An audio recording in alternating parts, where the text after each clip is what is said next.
दिल्ली के इंदिरा विहार में रहा करता था विक्रम। अच्छी खासी जॉब थी, इंजीनियर था, मोटा पैसा कमाया करता था। विक्रम की ही दोस्ती थी एक बहुत ही खूबसूरत लड़की निधि के साथ।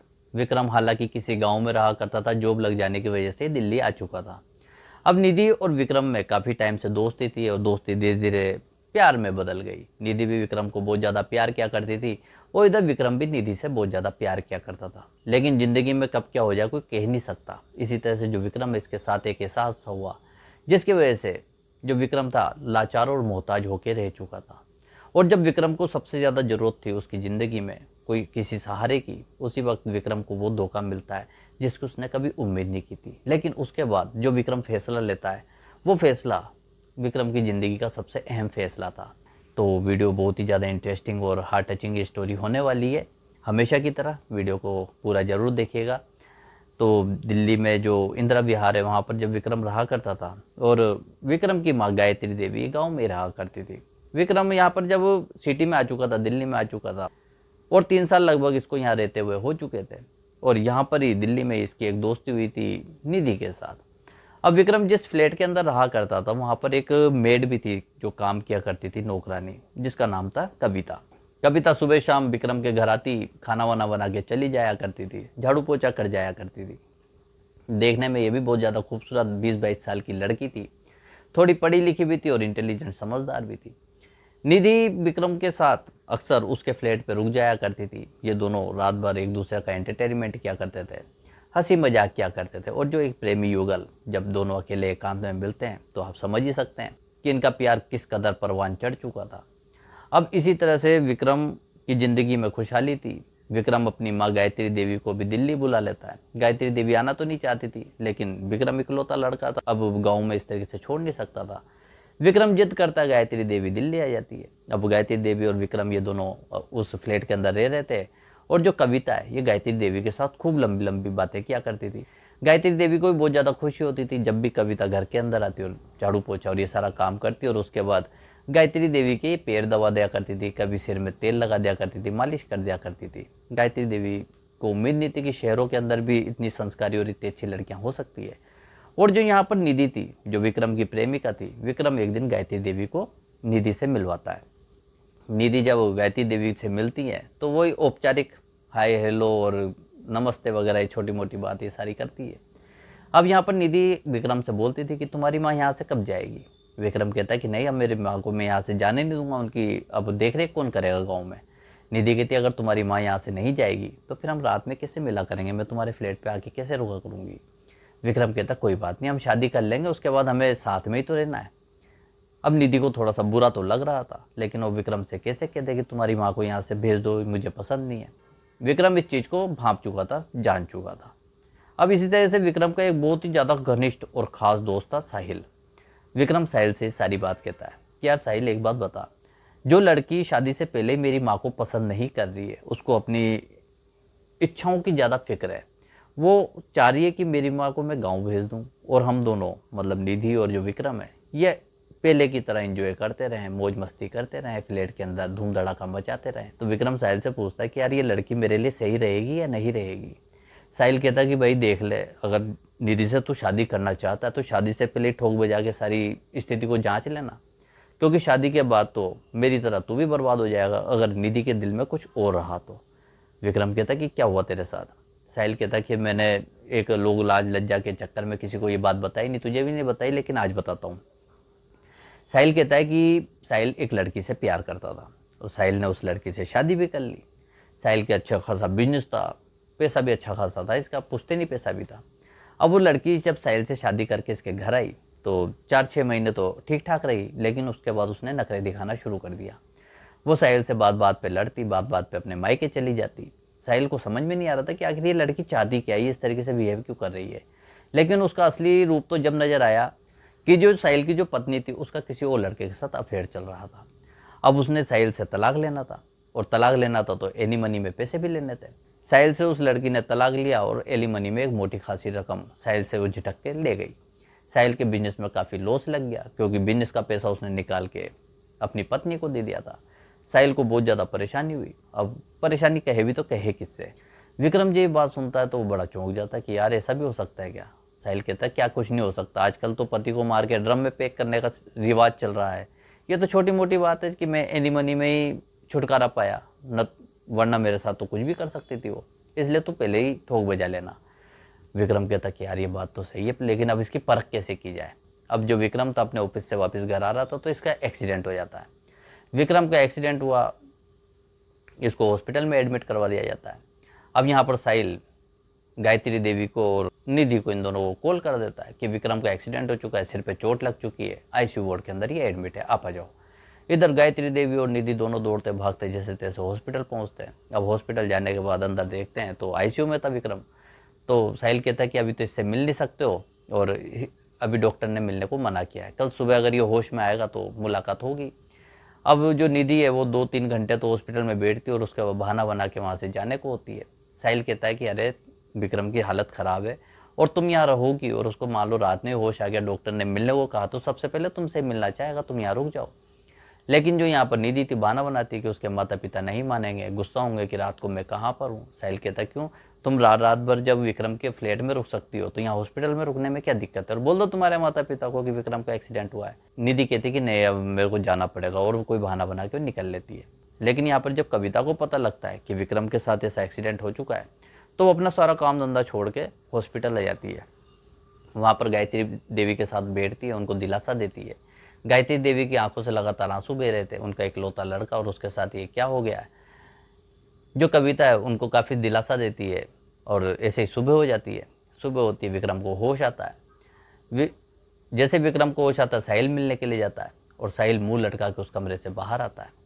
गायत्री देवी कहती है क्या हुआ, तुम इस तरीके से मुरझाए हुए क्यों हो, इतना गमगीन क्यों हो, बेटा सही तो है। साहिल कहता है कि यूँ तो माताजी खतरे से बाहर है विक्रम, लेकिन अब उसकी दोनों आंखें खराब हो चुकी है एक्सीडेंट की वजह से। गायत्री देवी जैसे ये बात सुनती है वो ज़मीन पे धड़ाम से बैठ जाती है, वो तो जैसे बेहोश होने वाली थी। यहाँ पर जो कविता है गायत्री देवी को हौसला देती है, उनको सहारा देती है। जो साहिल है ये खबर निधि के पास भी पहुँचा देता है। निधि को जब पता लगता है कि विक्रम की दोनों आंखें खराब हो चुकी है, वो फिर हॉस्पिटल आती है। सुबह आने के बाद अपनी आंखों से देखती है विक्रम की आंखों पर पट्टी बंधी हुई थी और वो बेड के ऊपर लेटा हुआ था और बार बार निधि निधि का ही नाम पुकार रहा था। निधि थोड़ी देर विक्रम के पास बैठती है, उसको दिलासा देती है, हौसला देती है और उसके बाद चली जाती है। विक्रम कहता है तुम मेरे पास रुक जाओ, लेकिन जो निधि है वो कहती कि नहीं उसे बहुत ज़्यादा ज़रूरी काम है और वो उसका जाना ज़रूरी है। विक्रम सोचता है कि उसको इतना कौन सा ज़रूरी काम आ गया कि मेरी तबीयत इतनी ख़राब है, मेरी दोनों आंखें ख़राब हो चुकी है, उसके बावजूद इसको कहीं और जाना है। खैर वो चली जाती, रुकने वाली तो थी नहीं। यहाँ पर गायत्री देवी का रो रो के बुरा हाल था। कविता जो थी अब वो विक्रम का सारा काम को संभाल लेती है। हॉस्पिटल में वो जब तक विक्रम रहा तब तक उसकी सेवा में लगी रही। विक्रम ने कई बार कविता को कहा भी सही कि तुम जहाँ पर काम करने जाती हो वहाँ जाओ, वरना तुम्हें वहाँ से काम से निकाल दिया जाएगा, फिर तुम्हारा क्या होगा। कविता कहती है कि कोई बात नहीं, अगर नौकरी से निकाल देंगे तो मैं और जगह नौकरी देख लूँगी, लेकिन अभी मेरी ज़्यादा ज़रूरत यहाँ पर है। माता जी भी आपको कितना ही संभाल पाएंगी, उनकी तो वैसे रो रो के बुरी हालत हो रही है और मुझे तो डर है कहीं उनकी तबीयत ख़राब ना हो जाए। विक्रम कहता है चलो ठीक है, जैसी तुम्हारी मर्जी। अब 4-5 दिन बाद विक्रम को हॉस्पिटल से छुट्टी मिल जाती है, घर आ जाता है।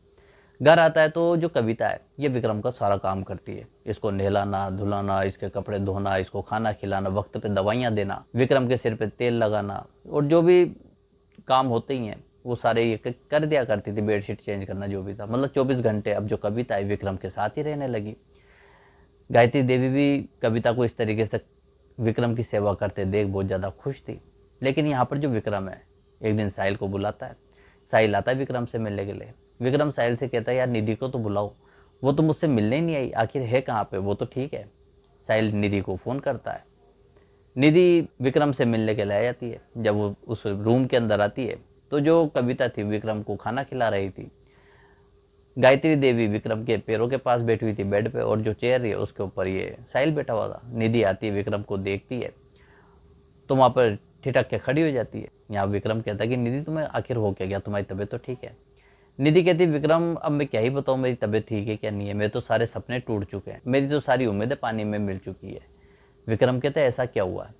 निधि कहती है कि देखो मैं तुम्हें बहुत ज़्यादा प्यार करती थी, तुमसे शादी करना चाहती थी, लेकिन अब तुम्हारी दोनों आंखें ख़राब हो चुकी है, मेरे माता पिता भी नहीं मान रहे और अब मुझे भी लगता है कि अब हमारा रिलेशन यहाँ तक ही था, तो अब तुम मुझे भूल जाओ उतना ज़्यादा अच्छा है। विक्रम कहते ऐसा क्या हो गया, हम तो साथ में जीने मरने की कस्में खा चुके थे, एक दूसरे के साथ सारी ज़िंदगी साथ रहने के वादे कर चुके थे, हर मुसीबत में एक दूसरे का साथ देने की हमने कस्में खाई थी। निधि कहती वो तो सब ठीक है, लेकिन एक अंधे आदमी के साथ ज़िंदगी बिताना कोई आसान काम नहीं है। तुम्हारी दोनों आंखें ख़राब हो चुकी है, तुम मोहताज हो चुके हो, अब तुम्हारी जॉब भी नहीं रहेगी, तो यह है कि सारी ज़िंदगी अब मुझे ही काम करना पड़ेगा और मैं अब ऐसे इंसान के साथ ज़िंदगी नहीं बिता सकती हूँ। तुम्हें पता ही है कि कितनी ज़्यादा प्रॉब्लम होने वाली है। विक्रम कहता है मेरी आंखें ख़राब हो गई तो क्या हुआ, मैं फिर भी इतना सक्षम हूँ कि तुम्हें 2 वक्त की रोटी तो दे ही सकता हूँ। निधि कहती है वो तो ठीक है, तुम 2 वक्त की रोटी तो दे दोगे, मुझे याद है, लेकिन एक अंधे आदमी के साथ ना तो मैं किसी पार्टी में जा सकती हूँ ना प्रोग्राम में जा सकती हूँ, और सारी ज़िंदगी मुझे तुम्हारा हाथ पकड़ के तुम्हें डायरेक्शन ही देना पड़ेगा। कभी मैं तैयार होऊंगी, कभी मैं कहीं घूमने फिरने की जिद करूंगी या जाना चाहूँगी, ना तो तुम कभी मेरी खूबसूरती की तारीफ़ कर पाओगे और ना ही तुम मेरे साथ कोई इन्जॉय कर पाओगे, और ख़ास तौर से तो मैं तुम्हारे साथ कोई इन्जॉय नहीं कर पाऊंगी। तो इतनी नीरस और बेरस ज़िंदगी मैं नहीं जी सकती, तो मुझे माफ़ कर देना। अब निधि वहाँ से जाने को होती है। विक्रम कहता है 2 मिनट रुको निधि, तुमने तो अपने दिल की जो बात थी वो कहनी थी कह दी, लेकिन अब मेरी बात भी सुनती जाओ। निधि वहाँ पर रुकती है। विक्रम साहिल को कहता है कि साहिल ऐसा करना जरा, ये पट्टी मेरी आंखों से हटा देना। साहिल उठता है और विक्रम की आंखों से वो पट्टी हटा देता है। जैसे ही विक्रम की आंखों से पट्टी हटती है तो विक्रम की आंखें बिल्कुल सही सलामत थी, ये सब कुछ देख पा रहा था। जैसे गायत्री देवी को ये चीज़ देखने को मिलती कि विक्रम की आंखें ठीक है, ये सब कुछ देख पा रहा, उनकी खुशी का ठिकाना नहीं था। वो अपने बेटे को गले से लगा लेती है, उसके माथे को कई बार चूमती है और विक्रम से कहती है कि जब तुम्हारी आंखें ठीक थी तुमने इतना बड़ा झूठ क्यों बोला, तुमने इतना बड़ा मजाक हमारे साथ क्यों करा। और यही बात निधि भी कहने लगी कि विक्रम ये कौन सा मजाक है, मुझे तुमसे ये उम्मीद नहीं थी कि तुम इस तरीके से इतना घिनौना मजाक भी हमारे साथ कर सकते हो। पता है मैं कितना घबरा गई थी, कितना डर गई थी। विक्रम कहता है कि हाँ मुझे पता है तुम कितना घबरा गई थी, कितना डर गई थी, इसलिए मुझसे मिलने नहीं आ पाई, और आज तो तुम मेरा साथ ही छोड़ के जाने वाली थी। निधि कहती है अरे वो एक अलग चीज़ है, अगर मान लो मेरी आंखें खराब हो जाती तब भी तो तुम मुझे छोड़ ही देते। विक्रम कहता कि नहीं, मैं तुम्हें ज़िंदगी में कभी नहीं छोड़ता, चाहे तुम्हारे साथ कुछ भी हो जाता, लेकिन तुमने तो मेरी मुसीबत में साथ क्या देना था, तुमने तो मेरी प्रॉब्लम को और ज़्यादा बढ़ा दिया था। निधि कहती मुझे माफ़ कर दो, मुझे अपनी गलती का एहसास है, अब मैं ज़िंदगी भर तुम्हारा साथ कभी नहीं छोड़ूंगी। विक्रम कहता है कि नहीं, मैंने तुम्हें परख लिया और तुम्हें देख लिया, तुम कभी मेरा साथ दोगी ही नहीं, तुम तो सिर्फ मेरे पैसे के लिए मेरे साथ हो। जब निधि ये बात सुनती है तो इसकी आंखों में आंसू आ पड़ते हैं। फिर ये तिरिया चरित्र दिखाना शुरू करती है, विक्रम से माफ़ी मांगती है, उसको मनाने की कोशिश करती है। विक्रम कहता है कि नहीं अब निधि तुम जा सकती हो यहाँ से, क्योंकि अब मैंने अपना जीवन साथी चुन लिया है और मैं उससे ही शादी करूँगा, लेकिन जिस लड़की से मैं शादी करूँगा वो मुझे मेरे इस एक्सीडेंट के बाद ही मिली है और अब मैं उसको ज़िंदगी में कभी छोड़ना नहीं चाहता। यहाँ पर गायत्री देवी और साहिल भी बड़े हैरान थे कि अब विक्रम ऐसा कौन सा राज खोलने वाला है। विक्रम पास में बैठी कविता का हाथ पकड़ता है और कविता से कहता है कविता क्या तुम मुझसे शादी करोगी। कविता एकदम भुचक के रह जाती है, हक्की बक्की रह जाती है। उसने कभी सोचा नहीं था कि विक्रम जैसा इंसान, उसका मालिक, उससे शादी की पेशकश करेगा। यहाँ पर गायत्री देवी वो भी चौंक जाती है, लेकिन उनके मन में खुशी भी थी कि विक्रम ने बिल्कुल सही लड़की पसंद की है। जो साहिल था वो चुपचाप इन सब चीज़ों को देख रहा था, और जो ये निधि है ये फनफना जाती है, क्या विक्रम तुम पागल हो गए हो, एक नौकरानी से शादी करोगे, अपने स्टेटस का कुछ तो ख्याल रखो, तुम्हारे लायक अगर कोई है तो वो मैं हूँ, ये नौकरानी को तो यहाँ से अभी भगाओ, इसने तुम्हारे ऊपर कोई ना कोई जादू किया है और ये बेकार लड़की है, ये अनपढ़ गरीब और फटीचर लड़की से शादी करोगे।